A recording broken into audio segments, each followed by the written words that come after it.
सत्कार पुढे राखून ठेवा, म्हणजे लोक बऱ्याच वेळाचे बसले पाया उघडले असतील. आज आपल्या सर्वांचं दैवत, आपलं श्रद्धास्थान, आपलं ऊर्जास्थान, राष्ट्रसंत, ऐश्वर्य संपन्न आमचे श्री भगवान बाबा यांची आपण सर्वांनी इथे सार्वजनिक जयंती साजरी केलेली आहे. आणि या जयंतीला 14 वर्ष झालेली आहेत. या जयंतीच्या निमित्ताने ज्यांनी इथे 6 दिवस राहून आपल्या मनामधल्या शिवाला जागृत करण्याचं काम केलं, हे बघून मला खूप समाधान वाटलं. असे आमचे बंधू आदरणीय समाधान महाराज शर्मा, त्यांचं कीर्तन एक वेगळं वाटलं मला, की नवीन युवकांसाठी आणि लोकांसाठी पण एक वेगळ्या पद्धतीने त्यांनी जसं समोर बसलेले लोक आहेत त्यांना जसं आवडेल त्याच्या मनाने गेले आणि इतक्या लोकांचे आवाज ते काढतात. म्हणजे किती त्यांच्यामध्ये म्हणजे वेगळी कला आहे आणि लोकांना खिळवून ठेवण्याचं सामर्थ्य आहे. त्यामुळे मला असं वाटतं की मी पण गोपीनाथ गडावर आपल्याला निमंत्रण दिलं पाहिजे.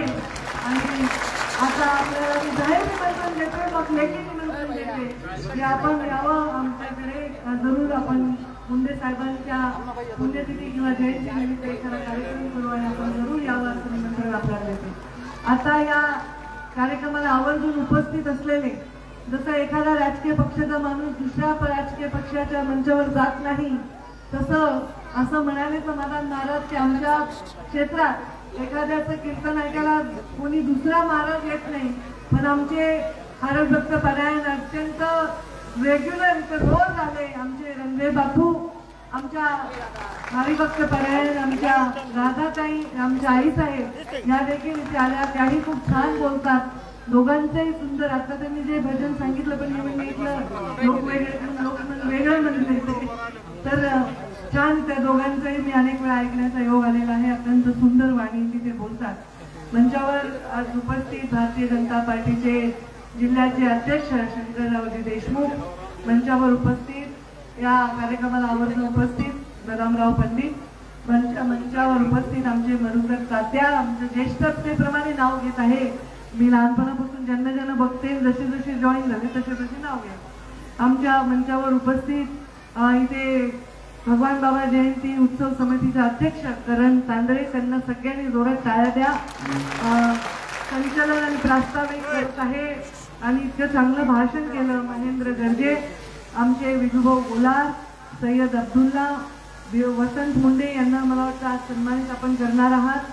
संतोष मानुरकर, राजू जाधव, नगराध्यक्ष पाटोद्याचे, मनोरोज सानप, आमचे कसं थोडं सिक्वेन्स चुकला, मागे पुढे झाला. महेंद्र चारी तुम्ही आमच्या बरोबर आहेत. पांडुरंग नागरगोजे, आमचे फौजी, गीते बापू, आमच्या महिला मोर्चाचे अध्यक्ष, आपल्या आष्टी मतदारसंघातील सुवर्णाताई लांबरूड, अनिल जायबाई, अशोक लोढा, रामदास बडे, आमच्या समोर बसल्या सत्यभामाताई बांगर, जालिंदर सानप, संजय सानप, असाराम सानप, वैद्यनाथ तांदळे, मीराताई तांदळे, संतोष राख, कृष्णा जाधव, सर्व अधिकारी आणि आमचे पदाधिकारी, सुशील कवटेकर, देवीदासजी शेंगे, सुधीर उमरे, सार्वजनिक जयंती उत्सव समितीचे पदाधिकारी, करण तांदळे म्हणजे अध्यक्ष, आसाराम सानप. रिपीट नाव झाले तरी पण मी वेगळे मागवले, कारण या पोरांनी खूप मेहनत घेऊन एवढा चांगला कार्यक्रम केलेला आहे.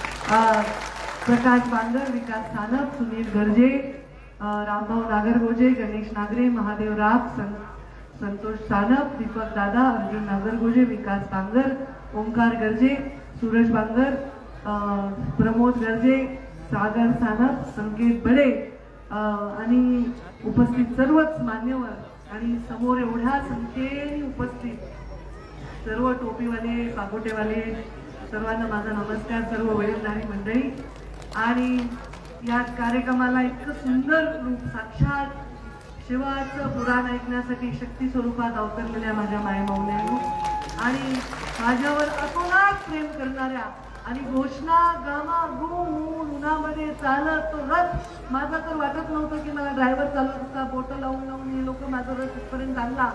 असे आमचे सगळे युवा, उत्साही युवा माझे बांधव आणि माझ्यावर इतकं प्रेम करणारे, सगळ्या स्टेजवर उड्या मारून माझ्यावर फोटो काढायला येणारे माझे सगळे छोटे लेकरं, माझे बालगोपाळ. आज मी सगळ्यांची नावं घेण्यात थोडा वेळ घालवला, कारण खरंच सगळ्यांनी खूप मेहनत घेतली. मला या कार्यक्रमाचं निमंत्रण जेव्हा आलं तेव्हा मी तात्काळ हो म्हणले, कारण शिवशक्ती परिक्रमेमध्ये मी कार्यक्रमाला आले होते आणि आपण मोठ्या प्रमाणामध्ये तेव्हा कार्यक्रम घेतला होता.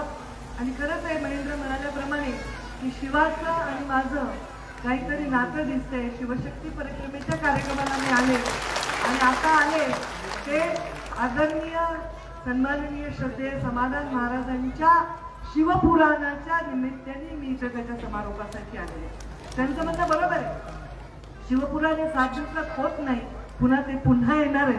त्यांनी ते शब्द दिलेला आहे आणि त्याच्यामुळे मी ते जेव्हा पुन्हा येतील ते माझ्याबरोबर पुन्हा येतील, मी पण येईन पुन्हा असाही मी शब्द या निमित्ताने देते. खूप मला खरं खूप भरून आलं खरं महाराज, जेव्हा या पोरांनी एवढ्या उन्हात एवढ्या परिस्थितीमध्ये एवढी मोठी रॅली काढली. आमचे मी मधुतात्या नेहमी म्हणते, मधुतात्या आमचं पैलवान गडगे मनाने निष्पाप आहे आणि बोलून टाकते जे समोर आहे, पोटात मोठात वेगळं नाही. आणि ते म्हणायचे असं झालंय तसं झालंय. त्यांनी मला काल फोन केला, मी म्हणलं अरे आजूबाजूला एवढा पाऊस आहे, कशाला रॅली करता. मी आजच बैठक घेऊन आली, आष्टीमध्ये एवढा पाऊस पडलाय, शिरूरमध्ये पाऊस पडलाय, सगळीकडे लोकांची इच्छा आहे ताई तुम्ही या. मी म्हणलं आता मी येईन, ठीक आहे तुमचं समाधान होईल, पण सगळा हाच राडा आहे पुन्हा. ते मला गावाच्या बाहेरच जाऊ देणार नाही, या गावून त्या गावून त्या गावून. त्याच्यापेक्षा मला अधिकाऱ्यांना ताणते आणि तुमच्या सगळ्यांचे पंचनामे करते आणि तुम्हाला काहीतरी मदत मिळवून देते तर उपयोग आहे, नाही तर काय फोटो काढायचा गावाने जायचं. ते बघितलं आपण, सत्तेचा उपभोग आणि उपयोग हा प्रत्येक क्षणी सामान्य माणसाला करण्यासाठी, सामान्य माणसाचा वाणी आणि वाली बनण्यासाठी मी राजकारणात आहे. तो क्षणही मी बाहेर जाणून देणार नाही. आणि म्हणून मी ती बैठक घेतली आणि मी आले. मला मधुतात्याचा काल फोन आला, महेंद्र वगैरे हे सगळे मुंबईला आले होते, हे पोरं पण सगळे आले होते. यांनी मला सांगितलं ताई बघा खरंच भगवान बाबाची किती पुण्याई आहे, बैसुनी पाण्यावरी वाचिली ज्ञानेश्वरी. मी लहानपणापासून ऐकायचे. माझ्या भगवान बाबांच्या भगवान भक्तीगडावर पण एकदा आपण या, कीर्तनाचा कार्यक्रम आपण तिथेही करू चांगला पुराणाचा एखादा. त्या कार्यक्रमामध्ये आल्या, तुम्ही एवढी भव्य भगवान बाबांची मूर्ती मी बनवलेली आहे. मी म्हणजे मी नाही बनवली, ह्या सगळ्यांनी बनवली, पण जी संकल्पना म्हणतो ना साक्षात्कार ज्याला होतो, बाबांना इच्छा झाली त्यांच्या सावरगावला जायची, ते माझ्या माध्यमातून झालं, कोणत्याही माध्यमातून झालं. तर ती जी मूर्ती माझ्या डोळ्यासमोर अवतरली, मी कधीच कुणाला सांगितलं नाही. ती मूर्ती होती भगवान बाबा पाण्यावर बसले आणि ज्ञानेश्वरी वाचतायत. तुम्ही आजही बघा भगवान भक्तीगडावर ती मूर्ती, असं वाटतं की ती पाण्यात तरंगती आहे आणि ज्ञानेश्वरी वाचतायत. कोणीही भगवान बाबाची देशात अशी मूर्ती बनवलेली नाही. भगवान बाबांच्या लेखीने हा संकल्प पूर्ण केला. खरंच आहे, भगवान बाबांना ऐश्वर्य संपन्न संत म्हणलं जातं. वामनभाऊ वाचा सिद्धी होती, वामनभाऊ कर्मठ होते, वामनभाऊंना धाक होता. भगवान बाबा हे अत्यंत ऐश्वर्य संपन्न होते, घोड्यावर असे रुबाबदार. त्यांचं आता तुझे AI आलंय ना महाराज, त्यामुळे AI वर ते भगवान बाबा साक्षात दिसल्यासारखे दिसतात. घोड्यावर ते जायचे, घड्याळ घालायचे, मोठा ओव्हरकोट घालायचे. माझे बाबा मला नेहमी सांगायचे भगवान बाबा चांगल्या श्रीमंत परिस्थितीतले होते, पण त्यांनी समाजासाठी ही स्वीकारलेली भूमिका होती. आणि एवढं की ते जिथे जातील ते पावन व्हायचं. जिथे पूर आलाय ते म्हणायचे ना पूर ओसरायचा, तसं लोक म्हणायचे मुंडे साहेब आले ना जिल्ह्यात की पाऊस पडायचा. म्हणायचे की नाही मुंडे साहेब आले की पाऊस पडायचा. तो वारसा मलाही दिला. नंतर दुष्काळ होता 14-13 पासून, मी आले पाऊस पडायचा. लोक म्हणायचे ताई तुम्ही आल्या पाऊस पडायचा. आता मला भीती वाटायची होती, मी इथं आले पाऊस पडला तर यावेळी गडबड होईल, म्हणून मी आपली चिंतेत होते. पण आजूबाजूला एवढा पाऊस होता, एवढी अडचण होती.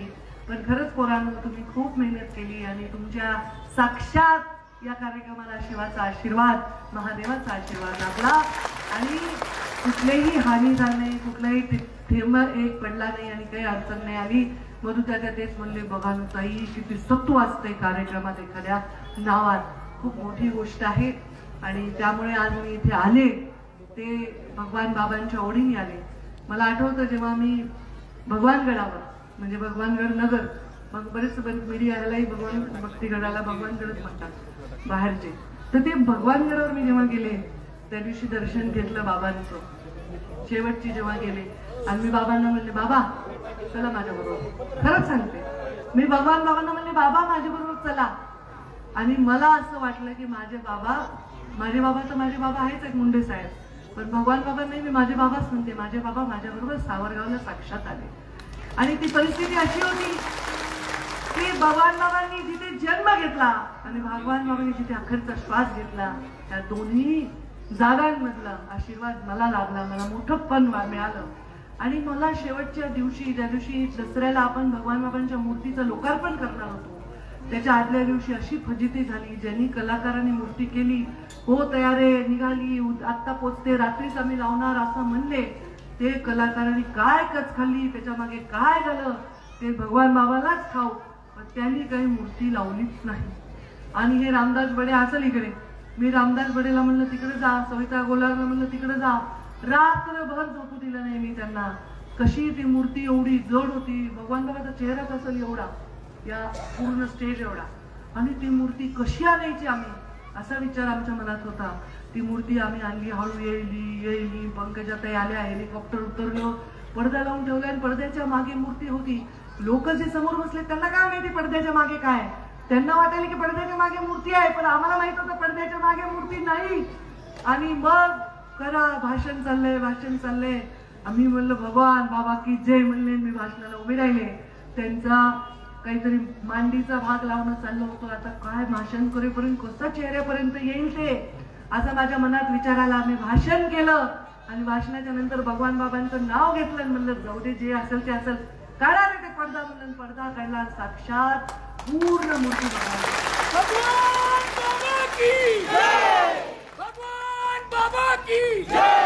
माझा अंधश्रद्धेवर विश्वास नाहीये, पण माझा कर्मावर विश्वास आहे. आणि आपल्या श्रीकृष्णाचं आपण नाव घेतो, आपण इथे भागवत पुराण करतो, कर्म फार महत्वाचं आहे. जे आपण करतो तेच आपल्याला मिळतं. आणि कलियुगात महाराज चुकले तर क्षमा करा, कलियुगात कर्माची फळं चांगली आणि वाईट दोन्ही लगेच तात्काळ मिळतात. काहीतरी चांगलं कर्म असेल की भगवान बाबांचा हा कार्यक्रम घ्यायचं माझ्या नशिबात होतं, हे चांगलं कर्म होतं की मुंडे साहेबांच्या पोटी जन्म घेतला, हे चांगलं कर्म आहे की तुमचं एवढं मोठं प्रेम मिळालं. ह्याच्याही पेक्षा माझं मोठं भाग्य आहे की भाग्यवान माणसाला करोडो रुपये खर्चून सुद्धा एवढं प्रेम मिळत नाही. ते जेसीबीने तुम्ही फुलं उधळता, तुमचा कार्यक्रम झाल्यावर 2 दिवस मला इंजेक्शन घ्यावं लागतात, इतके फुलं मारता, एवढं प्रेम तर कोणत्याच नेत्याला नाही. मला जर कोणी विचारलं शहरामध्ये डॉक्टरला दाखवलं, ते म्हणतात काय झालं, यांना वाटतं हिला घरी रोज मार पडते काय की. मला म्हणलं हे लोकांचं प्रेम आहे, हे फुलं मला नेम घेऊन मारतात आणि मला काही वरच बघू देत नाहीत. महाराज म्हणाले वाचवा ताईंना फुलं मारू नका, तरी मारतात. फुलांनी मरून येतात, मारून बेशुद्ध पडायची वेळ आली होती. माझं श्वास घेता येत नाही, एवढे फुलं येतात. एक एवढं मोठं भाग्य आहे. मी नेहमी म्हणते नका रे लावू जेसीबी, नका रे ते फुलं टाकू. दुसऱ्या राजकारण्यांना हे भाग्य आहे असं नाही, मला म्हणायचं नाही, हे असेल, पण ह्या सगळ्या व्यवस्था करायला त्यांना खूप प्रयत्न करावे लागतात. मला एक दमडी सुद्धा मोजावं लागत नाही, 1 रुपया मी खर्च करत नाही, कारण मी काही कोणाचं घेतही नाही. मी कसं दे, मी काही टेबला खालून घेतच नाही तर देणार काय. मी तुम्हाला प्रेम देऊ शकते, स्वाभिमान देऊ शकते, अभिमान देऊ शकते, आणि मी तो सलोखा राखण्याचं वचन सुद्धा भगवान बाबाच्या साक्षी. याच्या पलीकडे माझ्याकडे देण्यासारखं काय आहे. पण माझ्या येण्याने जर 500 चे 5000 माणसं होत असतील तर तुम्हीच विचार करा काय देऊ शकते. तर हे सगळं देते, हे पुण्य आहे, ह्याच्यापेक्षा माझ्याकडे काय. पण हे सगळं तुमचं जे प्रेम आहे त्यांनी माझी डोळी भरवून येते. आज दसरा मेळावा आहे महाराज, आधी दसरा मेळावा मी दरवेळी म्हणते आता बंद करा, आपण कीर्तन करू, आपण काहीतरी करू, पण हे इतके उत्साही डोंगरातले माणसं आहेत ना, हे मला काही जगू देत नाही. हे मला तयारच, मला फोन 15 दिवस झाले, ताई गावात आम्ही पट्टी जमा केली आहे, ताई आम्ही गावामधून प्रत्येकाने पैसे जमा केले, 40 गाड्या निघाल्या, आमच्या तालुक्यातून आम्ही 4000 लोक येलो, 5000 लोक येलो, अशा प्रकारचे रोज फोन येतात. आता एवढे लोक स्वतःच्या घरातली चांगली नऊ लुसलुशी तुपातली पुरणपोळी सोडून डोंगर कपाऱ्यामध्ये माझ्यासाठी येत आहेत. नाशिकवरून, बुलढाण्यावरून, वाशिमवरून, अमरावतीवरून, पुणे, मुंबई, पनवेल, नवी मुंबई, इथून बीड जिल्हा, नगर जिल्ह्यातून ते येतातच येतात. एवढे लोक येणार आहेत तर मला काय जायचंय आणि भाषण करायचंय. पण खरं सांगते, भाषण करणं एवढं सोपं नाहीये. नुसतं भाषण करणं सोपं आहे, पण जे बोलतो ते जगणं एवढं सोपं नाही. आणि म्हणून मी रुद्राक्षाची माळ गळ्यात आहे, महाराजांनी उल्लेख केला. ही महाराज ही माळ घालणं तुम्हाला माहिती आहे की किती संकल्प लागते, गुरुचा आशीर्वाद लागते आणि परवानगी लागते. बिना परवानगी ही गोष्ट करता येत नाही.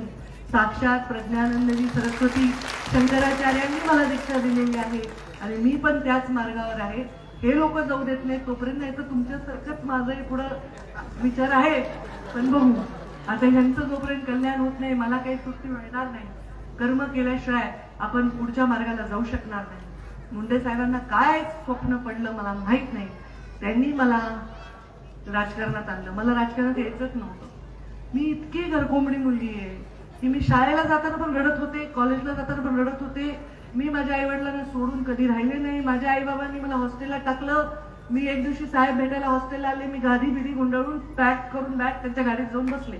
मी कधीच माझ्या आई वडिलांना सोडून राहिले नाही, माझ्या घराच्या बाहेर राहिले नाही. मी प्रचंड घरकोंबडी मुलगी आहे. 8-8 दिवस घराला सोडून 1.25 वर्षाचं माझं लेकरू होतं. त्याला ताप यायचा, त्याला उलट्या व्हायच्या, त्याला सोडून जेव्हा मी माझं जायचं माझा जीव तुटायचा. एवढं तर लेकरू कधी कधी वाटायचं आपण एवढे बिझी आहेत, इलेक्शन आहे, एवढं झालं कधी, एवढं झालं कधी, आता एवढं झालं ते माझ्यापेक्षा. हे कळलं नाही. संपूर्ण जीवन समाजाला दिलेलं आहे. पूर्ण वैभव पायाशी लोळण घेत असताना मुंडे साहेबांनी मला तुला समाजाच्या ओटीत घालायचंय म्हणून मला तुमच्या ओटीत घातलेलं आहे. आणि कधी कधी वाटतं कसं नातं आहे आपलं. तुम्हाला माझ्या ओटीत घातलं, मला तुमच्या ओटीत घातलंय, असं अद्भुत नातं आहे. तुमची जबाबदारी माझ्यावर आणि माझी जबाबदारी तुमच्यावर दिलेली आहे. अचानक राजकारणात पडलेलं पाऊल आणि अचानक एकच इलेक्शन मला माझ्या वडिलांचा आशीर्वाद लावला.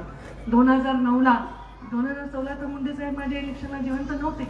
पण त्या 4.5-5 वर्षात त्यांनी मला काय काय शिकवलं की मी अजून 15 वर्ष झाले. म्हणजे मी 2004ला पहिल्यांदा पाऊल ठेवलं राजकारणात. 2009ला निवडणूक लढवली.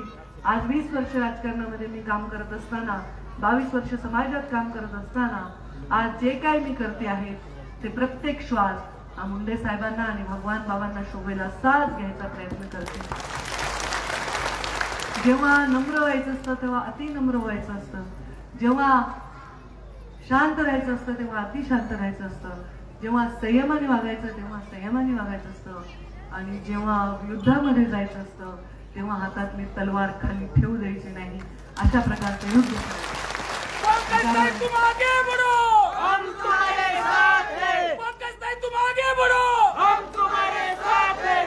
माझ्या बरोबर मी आगे बढो बरोबर तुम्ही पण आगे बढो. असं झालं तर माझ्या पुढे जाण्याला अर्थ आहे. आणि म्हणून कधी माझ्या जीवनामध्ये मी कुणाचा हेवा नाही केला, द्वेष नाही केला, कुणाच्या माघारी काड्या नाही केल्या. जे बोलले तेच केलं आहे. लोक म्हणले असतील माझ्याविषयी काही, कारण त्यांच्या स्वतःच्या आयुष्याच्या फायद्यासाठी त्यांनी काही भूमिका घेतल्या असतील, पण मी त्यांच्यावरही कधी राग केला नाही. मला मुंडे साहेब नेहमी सांगायचे माणसाने नेहमी बेरजेचं गणित करावं आणि बेरजेपेक्षा गुन्हागाराचं गणित करायची वेळ आता आलेली आहे. आणि म्हणून माझी सत्ता भगवान बाबांच्या आणि तुमच्या पायाशी मी अर्पण करते. आणि या सत्तेतून तुमचं तर कल्याण करणारच आहे, हक्कच आहे माझा. ज्या बाबासाहेब आंबेडकर म्हणायचे, एक कहाणी आहे, एक कथा आहे की महात्मा गांधी आणि बाबासाहेब आंबेडकरांना एकत्र राहण्याचा योग आला. महात्मा गांधी वेळेवर झोपले होते आणि बाबासाहेब आंबेडकर रात्रभर जागे होते. महात्मा गांधी बाबासाहेब आंबेडकरांना म्हणले, रात्रभर तुम्ही का जागे होते? त्यांनी त्यांना सांगितलं, तुमचा समाज जागा आहे म्हणून तुम्ही रात्री झोपू शकता, माझा समाज झोपलेला आहे म्हणून मी रात्रभर जागा आहे. त्यामुळे झोपलेल्या समाजाबरोबर काम करणं, झोपलेला म्हणजे काय, समाज झोपलेला नसतो. त्या बिचाऱ्याच्या डोळ्यावर समाजाच्या परंपरांची, लोकांच्या अन्यायाची एवढी जड धूळ चढलेली असते की त्याचे डोळे उघडत नाही. त्या समाजाचे डोळे उघडण्यासाठी, त्या समाजाच्या पाठीमागे उभं राहण्यासाठी, मागासलेल्या माणसासाठी काम करण्यासाठी माझं आयुष्य वेचण्याचा संकल्प माझा आहे. आणि तो संकल्प माझ्या पोटातून, हृदयातून खरा आहे. म्हणून माझ्या या संकल्पाला तुमच्या सगळ्यांची साथ आहे. इथे सर्व जाती धर्माचे महाराज लोक आहेत. माझे सगळ्या बांधव जाती धर्माचे इथे आलेले आहेत आणि तेवढ्याच संख्येने ते येणार आहेत भगवान बाबांच्या परंपरेला, सिमोनंदनाच्या परंपरेला. आपण ते एवढे दुष्ट माणसं आहेत. आपण तर शिव आणि वैष्णव, आपण देवाला पण वाटून टाकलं, आपण संतांना पण जातीप्रमाणे वाटून टाकलं, नेत्यांना तर आपण वाटतच असतो. पण मी आहे पशुसंवर्धन म्हणते, माझ्याकडे जात नाही. गाय म्हणजे गाय आहे, बैल म्हणजे बैल आहे. जास्तीत जास्त गीर असेल, जास्तीत जास्त जाफराबादी म्हैस असेल, पण माझ्याकडे जाती भेद नाही. सगळ्यांना सारख्याच लसी लागतात, सगळ्यांना सारखेच औषधं लागतात. त्यामुळे देवाने मला खातं पण असं दिलंय, ज्यांना व्यक्त होता येत नाही, ज्याला बोलता येत नाही, त्या प्राण्यांची दया करण्याचं खातं दिलंय, त्या प्राण्याची दया करत करत माणसांच्या भोजनाची व्यवस्था करण्याचं खातं दिलेलं आहे. तसेच पर्यावरणासारखं खातं दिलेलं आहे. साक्षात सृष्टी, शिवपुराण ऐकतोय, साक्षात सृष्टी म्हणजे पार्वती आहे आणि या पार्वती म्हणजे सृष्टीचा जे अधपतन होत आहे त्याचं खातं दिलेलं आहे. म्हणून एक स्त्री म्हणून काम करत असताना एवढ्या सक्षमतेने मी काम करते आहे. म्हणजे मी एक ऐकत होते की सीतेने जसं जीवन जगली तर बरे त्यानंतरच्या काळात सगळे सांगायचे बायकांना ते सीतेसारखं जगा. रामा कशी वनवासात गेली, सीता रामासाठी हे केलं ते केलं, संन्यास म्हणजे निघून गेल्या, तसं जगा. पण आता काय काळ बदललाय, कलियुग आहे आणि दशमहाविद्यांसारखं जगण्याची वेळ आहे. हातामध्ये शस्त्र पण घ्यायचे आहे, महाकालीसारखं रूप पण घ्यायचंय. नवरात्र उद्यापासून सुरू होत आहे. दुर्गेचे 9 चेहरे 9 रूप आहेत. शांत होऊन आपल्याला मातृत्वही द्यायचंय, आपल्याला मोठं मन ठेवून दातृत्वही द्यायचंय आणि मनगटात बळ ठेवून नेतृत्वही द्यायचंय. अशा प्रकारे म्हणून हे भाषण मला फार करायचं नव्हतं, कारण मी सामाजिक मंचावर असे भाषण करत नाही आपल्या कीर्तनाच्या. पण आता ह्यांनी माझा इतका जीव घेतलाय, या त्यांना भाषण अपेक्षित आहे. त्यांचं थोडं डाऊन झालेलं आहे पेट्रोल, बॅटरी. ती बॅटरी मला येऊन चार्ज करावं लागते. आता चार्ज केली तर पुढच्या वर्षीपर्यंत काही टेन्शन नाही. त्यामुळे ही चार्ज झालेली बॅटरी आहे. मी आहे जिथे आहे तिथे. महाराज गंमत सांगते, जास्त वेळ बोलायला पण 1 मिनिटं गंमत सांगते. माझ्या दंत दरबार मी घेते, दररोज घेते, असं नाही की मी नाही घेत. मी पडले होते इलेक्शन मध्ये तरी घ्यायचे. माझ्या एकमेव राजकीय नेता असेल जे चिठ्ठी लिहून लोकांची यादी करून लोकांना भेटते. इतके वळवळ करायचे हे लोक. मग मला आठवलं आमच्या घरामध्ये आमची आई जेव्हा स्वयंपाक करायची, प्रीतमताई खूप रडायच्या. त्या एवढ्या आईला चिकट्या होत्या, त्या आईला सोडायच्याच नाही. मग माझी आई काय करायची, वॉकरमध्ये तिला बसवायची आणि किचनमध्ये ठेवायची तिच्या हातात खेळत. माझी आई हात धुवायला जरी बाथरूम मध्ये गेली तरी प्रीतमताई रडायला सुरू करायची. मग मला ती आयडिया आली की वॉकरमध्ये प्रीतमताईला ठेवून माझी आई काम करायची. तसं जनता दरबार मी करायला सुरुवात केली. या सगळ्यांना बसवून ठेवते समोर आणि मी स्टेजवर बसून काम करते. माझ्याकडे बघत ते गपचूप बसतात, रडत नाहीत, त्रास देत नाहीत, काही नाही. आणि मी आपल्या लोकांची काम, म्हणजे एक स्त्री राजकारण करत असताना ती कसं डोकं लावते, घर कसं सांभाळते, तसंच ती हे राज्य आणि देश सांभाळू शकते. हा विश्वास प्रधानमंत्री नरेंद्र मोदींनी आमच्यावर टाकलेला आहे. स्त्रीच्या मोठं शक्ती दिलेली आहे. मी इथे जे काम करते ते काही फार मोठं काम नाही. माझ्याकडे ग्रामविकास खातं होतं, जलसंधारण खातं होतं, महिला बालकल्याण होतं. आता हे खाते जनसामान्याची त्याचं देणं घेणं रोज नाहीये. पण आता यांनी पर्यावरण स्वीकारलंय. मी पर्यावरण मंत्री, तर हे पर्यावरणाशिवाय गप्पाच मारे ना. आता हे सांगायचं आम्ही हे नाही करू, आम्ही झाडं लावू, आम्ही प्लास्टिक बंदी करू, आम्ही हे करू ते करू. ते लोक नेत्याच्या प्रमाणे ते स्वीकारत आहेत. आणि आज मला आनंद वाटतो की एक निर्णय मी कृषी माझ्या पशुसंवर्धन खात्याचा घेतला होता की पशुसंवर्धन खात्याला कृषीचा दर्जा देण्याचा निर्णय घेतला.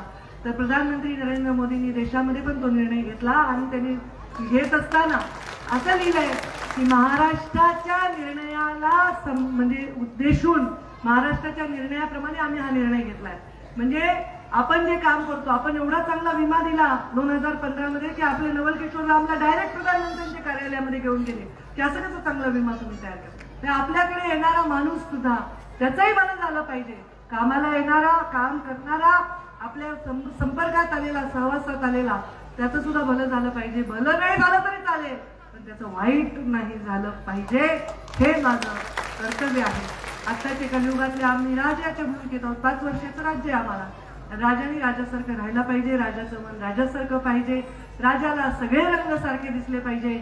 मग तो पांढरा असो, तो हिरवा असो, तो भगवा असो, तो निळा असो, तो पिवळा असो, हे सर्व रंग या राजाला सारखे दिसतात. त्या राजाला समाजात सलोखा आणता येतो आणि तो प्रयत्न माझा सदैव राहिला आहे आणि भविष्यातही राहील. आणि तुमच्या पाठीशी, तुमच्या गरजांसाठी, तुमच्या भविष्यासाठी मी सदैव उभी आहे. तुम्ही जेव्हा माझ्याबद्दल घोषणा देता, टाळ्या वाजवता, तेव्हा चिमुकले चिमुकले आवाज येतात. पंकजाताई तू मागे बढो, हे लेकरं मला घोषणा देतात. इतके गोड आवाज आहेत हे पंकजाताई आम्ही तुमचं गाणं ऐकतो म्हणून इतकी छोटी मुलगी मला आता म्हणली. आम्ही कोणतं गाणं, पंकजाताई बाग फुले होते बीजेपीच्या कमळाचा. आता 3 वर्षाच्या पोरीला काय कळतं बीजेपीचं कमळ काय. पण मुंडे साहेबांनी तुमच्यावर प्रेम केलं, त्यांनी तुम्हाला शक्ती दिली. आता तुम्हाला शिस्त पण लावून, तुमचा संस्कार पण करून तुम्हाला चांगलं घडवलं, हे सुद्धा माझं कर्तव्य आहे आणि ते मी करते. आपण आशीर्वाद द्या, असंच प्रेम ठेवा. आणि असंच प्रत्येक कीर्तनाला बोला. मागच्या वेळी मंत्री नव्हते, यावेळी मंत्री झालेली आहे आणि पुढच्या वेळी तुम्ही बोलवणारच आहेत. मला रामायण ऐकायचं पुढच्या वेळी आपल्याला. आता शिवपुराण ऐकलेलं आहे, पुढच्या वेळी रामायण ऐकायचं आहे. त्यासाठी मी आवर्जून येईल. आपल्या सर्वांचे पुढच्या वेळी आवर्जून आपण सर्व भेटूच. आपल्या सर्वांच्या प्रेमासाठी हात जोडून आपले सर्वांचे आभार मानते आणि शिवाच्या चरणी, महादेवाच्या चरणी प्रार्थना करते.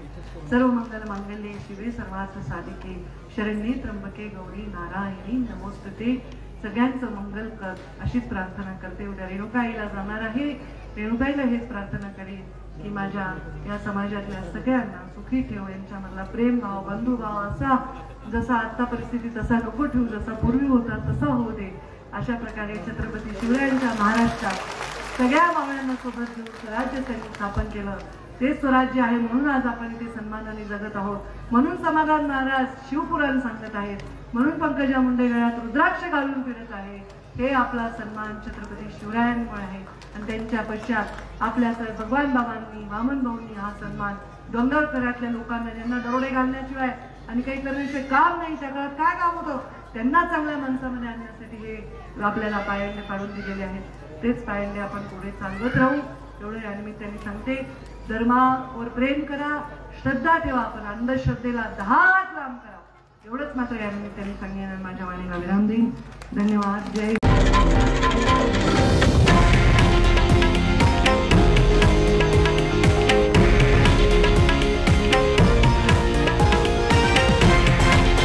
हे आहे देशातील नंबर 1 न्यूज नेटवर्क आणि आपण पाहत आहात TV9 मराठी, एकमेव.